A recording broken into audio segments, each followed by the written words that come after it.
orofaringe, lengua, forman parte de estos tumores TATS, ¿verdad? La exploración siempre va a ser en base a la inspección, palpación, percusión, auscultación. Eso, los que ya han ido a la práctica saben que tienen que repasar. No pueden ir al hospital sin saber que es una inspección o una palpación. En la inspección nosotros tenemos la obligación de ver si hay alguna asimetría o deformidad tanto en la cabeza como en el cuello. En la inspección tengo que ver si tengo cicatrices, si tengo alteraciones en la coloración, si tengo alguna lesión que vaya fuera de lo común. Y dentro de lo que son los niveles ganglionares, que les había dicho que son 6, también se exploran en esta zona. Entonces, mis 6 niveles ganglionares son el submentoniano, el 2, el 3 y el 4 están en relación a la yugular.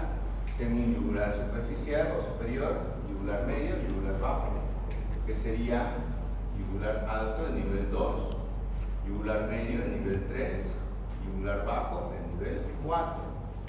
El nivel 5 es el supraclavicular, el nivel 6 es el nivel central. Entonces, yo tengo que conocer estos niveles y vamos a ver cuando hagamos tiroides, tumores de tiroides, la importancia de conocer cada uno de estos niveles. Es muy importante, especialmente este nivel, el nivel 6, para tumores de tiroides. Entonces, el nivel 1 es el submentoniano, el 2 yugular alto, 3 yugular medio, 4 yugular bajo, 5 posterior y 6 el nivel central, que sería el preesternal. En cuanto a lo que es la semiología, además de ver la distribución, tengo que palpar. Entonces, la palpación les aconsejo que sea con el paciente sentado, siempre detrás del paciente, y en lo posible traten de utilizar guantes. Vamos a empezar por la cadena anterior, la submentoniana, que es el nivel 1. Hacemos una palpación bilateral con las dos manos, así como les estoy explicando hoy, igual que les he explicado en tórax, la primera clase, cuando hicimos historia clínica. Y hasta ahora nadie se acuerda de esa clase en el hospital. Ojalá ahora sí se acuerden, ¿no? Cuando vean pues. Hacemos la palpación del nivel ganglionar 1, luego me voy al 2 para poder palpar todo lo que es niveles ganglionares de la región yugular. Tengo que apretar el músculo, pedirle al paciente que gire a un lado y traccionar el músculo esternocleidomastoideo. De esa manera voy a poder retirar, porque los ganglios se encuentran detrás del músculo, al lado de la vena yugular. Entonces, si yo no hago esa tracción, no voy a poder valorar esos ganglios. Es esta la tracción que tienen que hacer. Traccionamos los músculos y palpamos si hay ganglios aumentados de tamaño. Ganglios tenemos, pero se van a palpar cuando estén aumentados de tamaño. Después pedimos que el paciente haga hiperextensión. Tocamos la parte más sobresaliente, que es la manzana de Adán, o el cartílago tiroides. Le pedimos al paciente que junte saliva y le pedimos que degluta para valorar glándula tiroidea. Vemos la movilidad de la tráquea y vamos a ir finalmente a nivel 6, que es el nivel central. Después que terminamos la parte anterior, nos vamos a la parte posterior para ver si hay alguna más. ¿Cuándo vamos a hacer percusión y auscultación? Cuando tenga una patología. Hay tumores, como los tumores del glomus carotidio, que yo voy a tener que palpar, percutir y auscultar, porque vamos a tener alteraciones cuando tengamos esa patología. Entonces, dentro de los puntos claves son conocer los ganglios, explorar sistemáticamente palpación bimanual, tener mucha énfasis en lo que es tiroides, y esto de acá es esto, el Sirica Forsurreco, ¿no? La descripción de las masas. Sirica Forsurreco, no se olviden: situación, límite, tamaño, forma, superficie, relación y consistencia. Anatómicamente el cuello es muy importante, porque después de la piel tengo este músculo, que es el músculo extenso. Y la aponeurosis de mi músculo es lo que me va a dar el límite para que yo defina penetración en el trauma. Si quito el platisma, voy a ver la vena yugular superficial, voy a ver el músculo esternocleidomastoideo, que habíamos dicho que va a ser referencia para mis triángulos. Entonces, no se olviden que este músculo es sumamente importante para hacer la descripción. Si nosotros quitamos el músculo, el esternocleidomastoideo, vamos a ver el hueso ioides y los músculos suprayoideos y los infrayoideos. Como les había explicado, tengo un solo músculo digástrico de dos vientres, que es el suprayoideo, que se llama digástrico, y solo tengo uno infrayoideo que tiene dos vientres, que es el homoyoideo. Estos dos músculos son los que me van a dar mis límites para los triángulos cervicales. Detrás de los músculos infrayoideos tenemos la tráquea, detrás de la tráquea tenemos el esófago. Entre la tráquea y el esófago está el paquete vástulo nervioso cervical. Siempre va con su nervio, su vena y su arteria. En el caso de la región cervical, los nervios son los laringios recurrentes superior y inferior, que son ramas del vago, son la vena yugular profunda y tengo la arteria carótida interna. Entonces, eso es mi paquete vástulo nervioso cervical. Otro límite habíamos dicho que es el trapecio, el borde del maxilar inferior y la clavícula, ¿no? Tomando en cuenta la parte media como rafe medio para poder hacer la descripción de los triángulos. Además de las zonas musculares, es importante recordar que en la parte central tenemos la glándula tiroidea. Eso es sumamente importante cuando hablemos de esta patología para saber cómo tratar un tumor benigno de glándula tiroidea y también cómo se trata un tumor maligno de glándula tiroidea. ¿Qué más es importante dentro de la región cervical anatómicamente hablando? Acá hay un nervio, este de acá, que es el nervio espinal. El nervio espinal es muy importante cuando nosotros hacemos vaciamientos ganglionares y hacemos cirugías resectivas de cáncer cervical. Entonces, tómenlo muy en cuenta el nervio espinal cuando hagamos la resección. Estos videos están en YouTube, son del doctor Leonardo Coscarelli, les aconsejo que los vean, y me marca la división de los 5 triángulos, ¿no? Maxilar inferior, el digástrico, mi línea media, el músculo esternocleidomastoideo, la clavícula y el trapecio. De esa manera, nosotros vamos a tener la división de los 5 triángulos.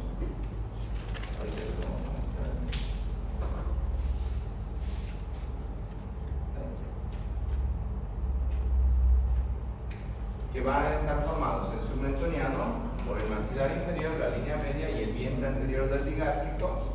El digástrico que va a estar formado por el maxilar inferior, el vientre anterior del digástrico, el vientre posterior del digástrico, el carotidio superior por el vientre posterior del digástrico, el vientre anterior del homoyoideo y el esternocleidomastoideo. Entonces son 3 músculos que forman el triángulo carotidio superior. Muy importante porque es el único. El único triángulo que tiene 3 músculos de paredes es el carotidio superior.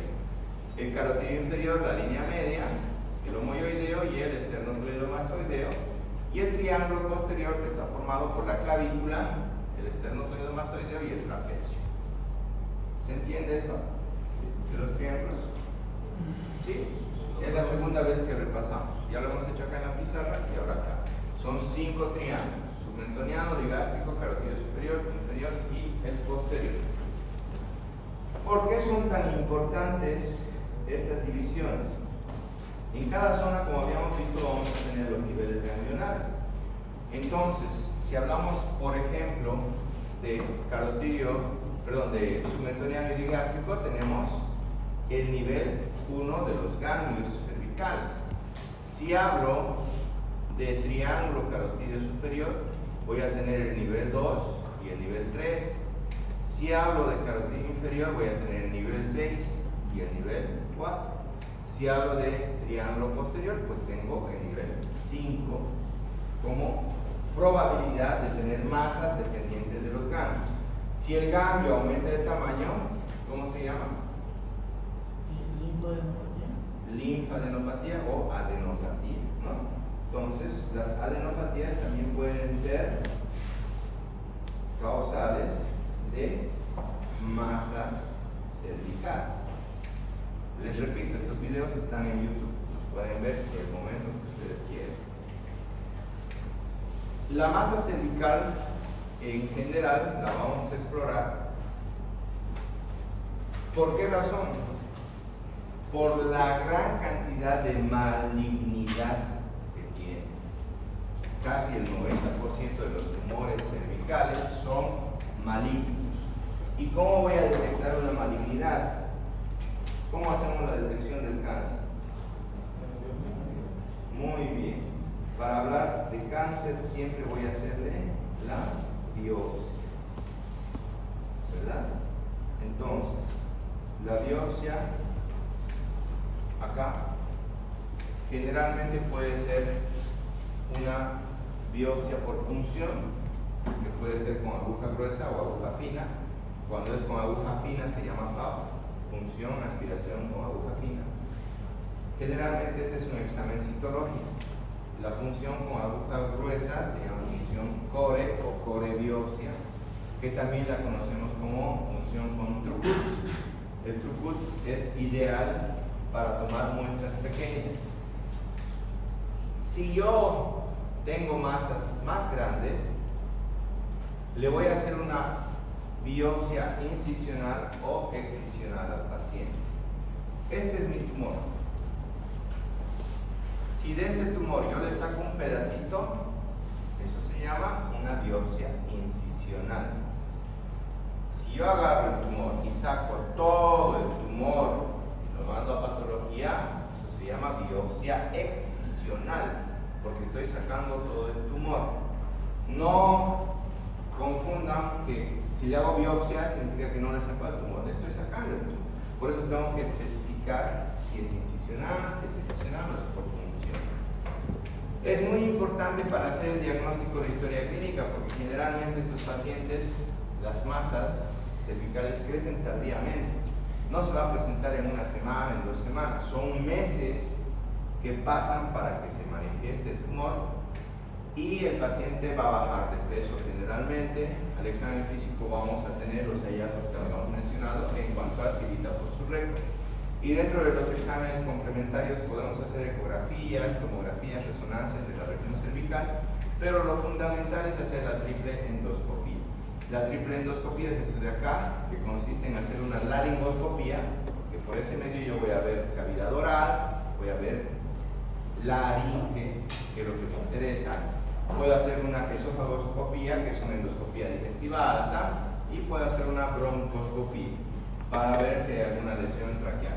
Entonces, son estudios muy importantes, tanto lo de la esofagoscopía como la broncoscopía, para poder hacer una sospecha diagnóstica. Y además que cuando hacemos estos estudios bajo visión directa, podemos tomar biopsia directamente durante el procedimiento.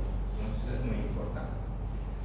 Cuando hablamos de tumores en la región cervical, si son de corto tiempo, 1 semana, 2 semanas, hasta un mes, siempre piensen en inflamatorio. No sé si alguna vez les ha pasado, pero a veces cuando uno se resfría o cuando tiene diarrea, puede tener un aumento de los ganglios linfáticos en la región cervical. Y eso va a pasar, pasa en 2 semanas a un mes pasa. En los niños es mucho más común los procesos inflamatorios, pues los que tienen hijos no se asusten cuando vean masas cervicales. Eso es lo más común, que sea por una infección urinaria, por un resfrío, por una infección diarreica, por una diarrea, ¿no? En cambio, si pasan más tiempo, meses, es más probable que sea tumor, y si son años, es más probable que sea congénito. Para definir congénito, pues hay que ver que esto venga desde hace tiempo, desde la niñez, ¿no? El 90% de los tumores en niños son adenopatías inflamatorias. Entonces, eso yo no voy a operar. Por favor, los niños no se operan. Los niños generalmente son inflamatorios y van a tener todo el proceso inflamatorio, como los síntomas de fiebre, dolor, malestar, tos y los signos que habíamos visto, como la tetrada de Entonces, es muy importante que repasemos cada uno de estos triángulos. El triángulo submentoniano, les vuelvo a repetir, cuarta vez, está formado por maxilar inferior, rafe medio y vientre anterior desligado. ¿Qué voy a tener dentro del triángulo submentoniano? Tumores del piso de la boca y tumores del labio. Esto es sumamente importante porque los tumores del piso de la boca y de los labios no se van a presentar en ningún otro triángulo más. Son exclusivos del triángulo submentoniano. El quiste dermoide es un quiste congénito que solo se presenta en triángulo submentoniano. No lo vamos a tener en otro triángulo. Por eso cuando venga a su consulta un paciente y tenga una masa en esta zona central, hay que descartar que no sea congénito con el quiste dermoide y hay que descartar que no sea un cáncer que venga por un tumor del piso de la boca o de labios. Entre lo importante también están los abscesos. Los abscesos en toda esta línea submaxilar, tanto en digástrico como en la región submentoniana, son frecuentes. ¿Por qué? Porque de las caries dentarias de los procesos odontológicos manda pus hacia región maxilar. Entonces, el absceso submentoniano o el absceso digástrico viene en el 90% de los casos por una caries mal tratada. Y eso es muy importante que sepamos. Hay que saber diferenciar si es un absceso o es un tumor.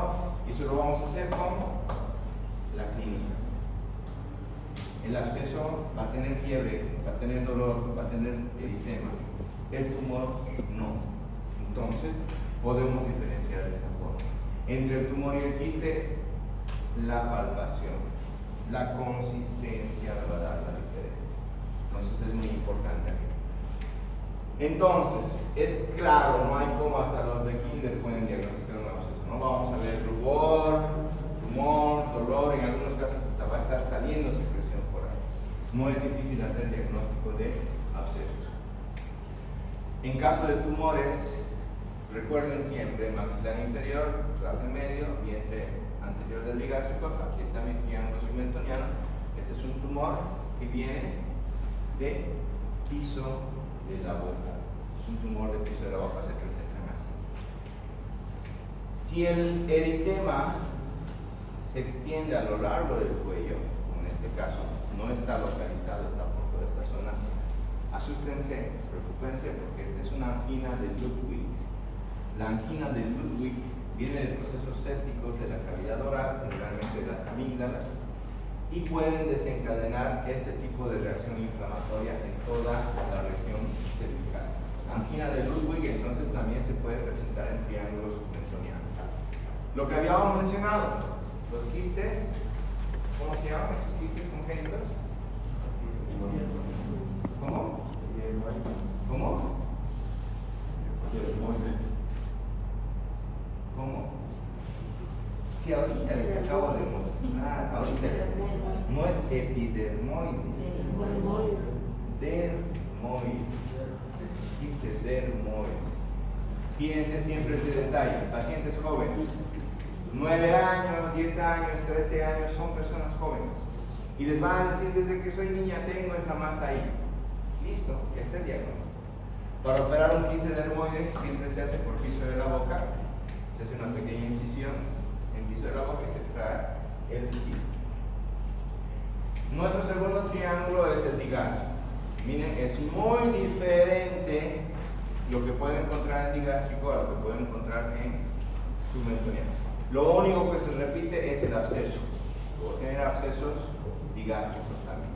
Pero acá en esta región digástrica, su principal característica son las glándulas salivales. Ustedes se han hecho otorrino, ¿verdad? No han hecho salivales. ¿Cuántas glándulas?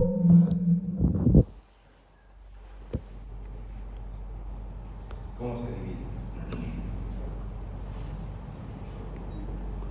Tenemos glándulas salivales mayores y glándulas menores. Las mayores son 3: la sublingual, la submaxilar y la parótidas. ¿Y cuántas menores tenemos?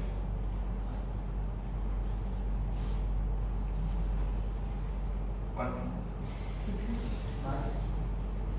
Por 5 puntos para su segundo parcial. ¿Quién quiere ganar 5 puntos a la una? 5 puntos a las 2. Son 5 puntos. 5 puntos a las 3. Nadie quiere ganar.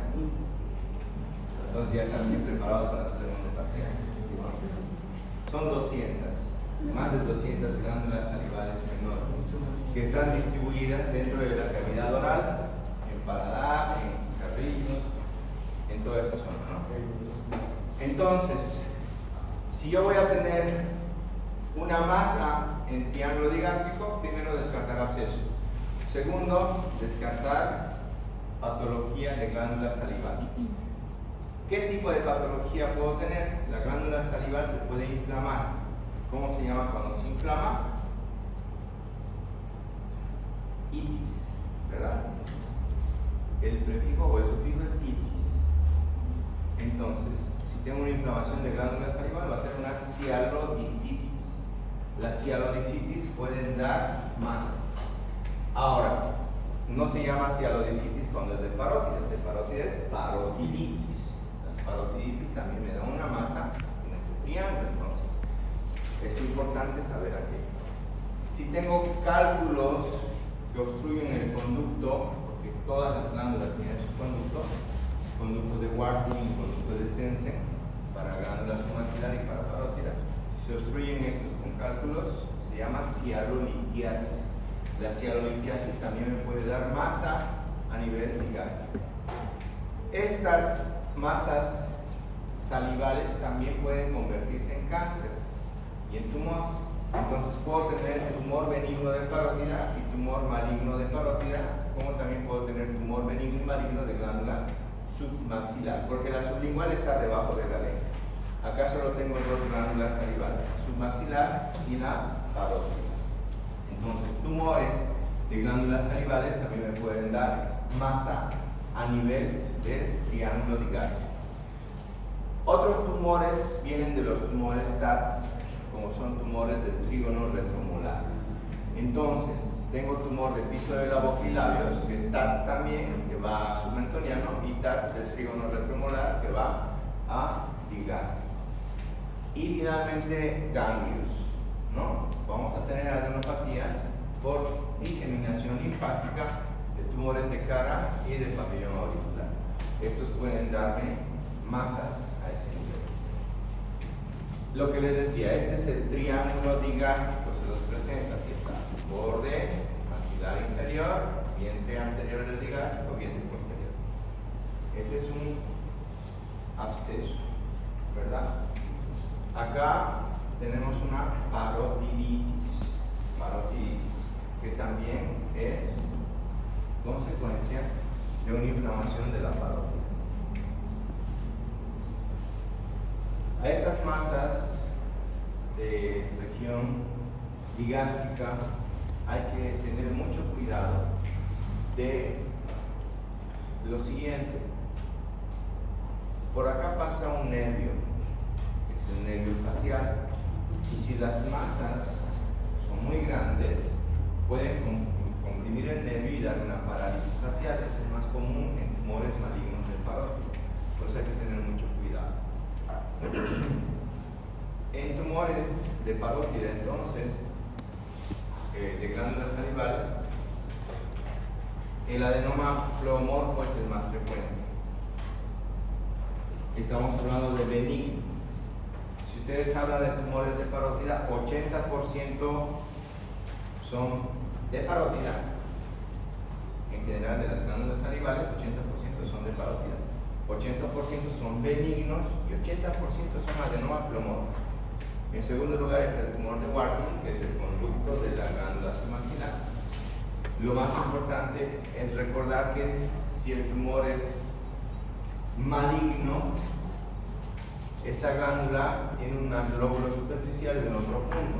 Se va a afectar el lóbulo profundo cuando sea cáncer, y entonces va a afectar el nervio facial.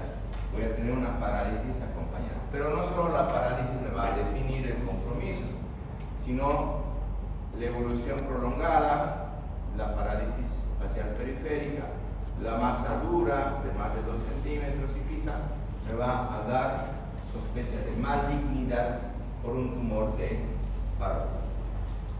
Bueno, algo que les quiero comentar, uno de sus compañeros me dijo que tenemos una hora aquí al lado, que está funcionando los aires. Entonces, si hasta la siguiente semana no nos arreglan este aire, por favor, la clase que sea la 213, ¿no? 203 o 4. ¿Ya? Porque es muy caliente. Y veo muchos que se están durmiendo. Entonces, yo estaría preocupado. Con las notas que han sacado estaría muy preocupado. Pero bueno, ¿quieren dormir? No hay problema. En el triángulo carotídeo superior tenemos a los tumores del glomus carotídeo, tumores nerviosos, al quiste branquial y a las adenopatías metastásicas. Entonces, vamos a tener en este triángulo el tumor del glomus carotídeo, el tumor nervioso como el schwannoma y el quiste branquial. Miren, aquí hay otro quiste característico. Me olvidé de algo muy importante, que en el triángulo submentoniano tengo otro quiste más congénito, que es el quiste tirogloso. Entonces tenemos dos quistes congénitos en triángulo submentoniano, el tirogloso y el dermoide. En triángulo carotídeo superior solo tengo uno, que es el quiste branquial. Algo súper importante, el quiste branquial no lo voy a tener en otro triángulo, es netamente exclusivo del triángulo carotídeo superior. Esta es pregunta de examen. Siempre les pregunto dónde queda el quiste branquial. Es en el triángulo carotídeo superior. El quiste branquial es en el triángulo superior. Entonces, el branquial es tan específico que se forma, miren, en el músculo esternotoideo-mastoideo, en el borde anterior del tercio superior. Es ahí donde vamos a tener el quiste branquial. Este es un quiste congénito. El glomus carotídeo, se recuerden que está en la bifurcación de la carótida. Carótida principal, carótida interna, carótida externa. Es ahí donde se encuentra el glomus. Es aquí donde yo voy a encontrar, cuando palpe, meta mi mano adentro y hago una palpación bilateral, bimanual, voy a tener un latido de la masa, y cuando yo ausculte la masa voy a tener un soplo por la compresión del glomus. Lo ideal sería hacer una tomografía con reconstrucción en 3D, que esta la tenemos en el vacío, y vamos a poder ver de esta manera, ¿no?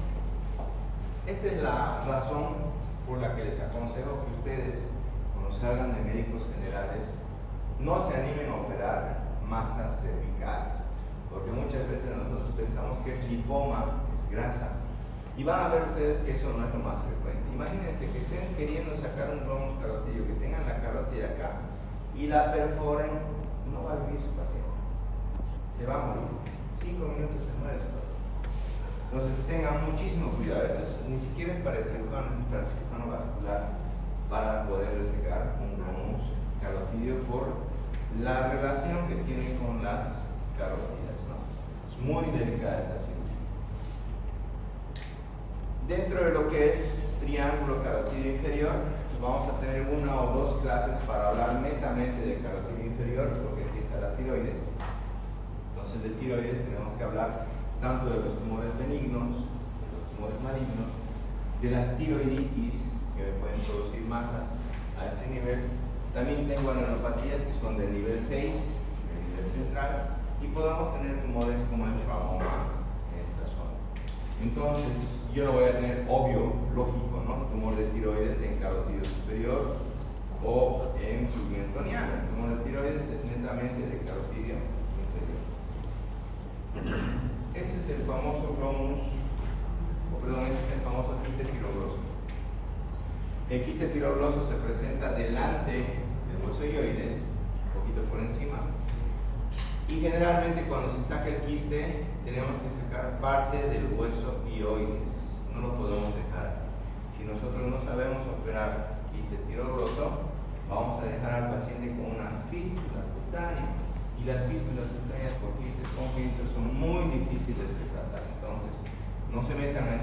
complicado porque tenemos que sacar parte del hueso ioides para poder sacar todo el conducto del quiste tirogroso.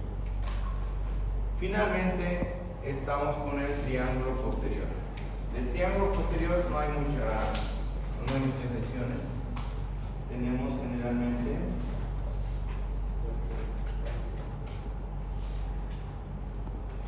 lesión nerviosa del 11º par, que sería el espinal. Muy bien, cuando tengo lesión del espinal va a haber una masa. Aquí tengo otra masa congénita que es el linfangioma quístico. Linfangioma quístico también solo tengo en triángulo posterior. Y esta ya la debió ver en cirugía de abdomen, que es el ganglio de Virchow. El ganglio de Virchow es un ganglio que se presenta generalmente en la región supraclavicular izquierda y es característico del cáncer gástrico. Es patognomónico. ¿El cáncer? Cáncer gástrico. Y ya para terminar, porque ya estamos sobre hora, simplemente mostrarles esta tabla de estadística y fíjense dónde están los lipomas. Dentro de lo que son masas cervicales, en general, masas de cabeza y cuello, 20% son congénitos. Aquí tengo el dermoide, el branquial, el tirogroso, el linfangioma quístico, son 4. 80% son adquiridos. De esos adquiridos, 20% son benignos, que entregan los lipomas, y 80% son malignos. Entonces siempre va a ser más frecuente el adquirido maligno. Y de ese maligno, el más frecuente es el secundario, que es la metástasis. Primario se refiere que es dentro del cuello, que se origina ahí, que puede ser por el músculo, por la grasa, los ganglios, los nervios, y de ahí se origina un tumor primario. Pero eso no es lo más frecuente. Lo más frecuente es la metástasis. ¿La metástasis de dónde? ¿De dónde? 80% supraclavicular. ¿De dónde? ¿De qué? No me entendí nada. De los tumores. Eso. De los tumores TACs. El 80% son TACs. Tumores del tracto aéreo digestivo superior. Fíjense, lo más frecuente es lo que vamos a hablar. Estamos hablando de lo más frecuente. Los tumores TAC son los que van a producir mayores masas a nivel de la cabeza y del cuerpo. Podemos tener tumores infraclaviculares, sí, como en el cáncer gástrico, que va a ser su ganglio de Virchow, o también cáncer de colon, pulmón o mama puede hacerle adenopatías a nivel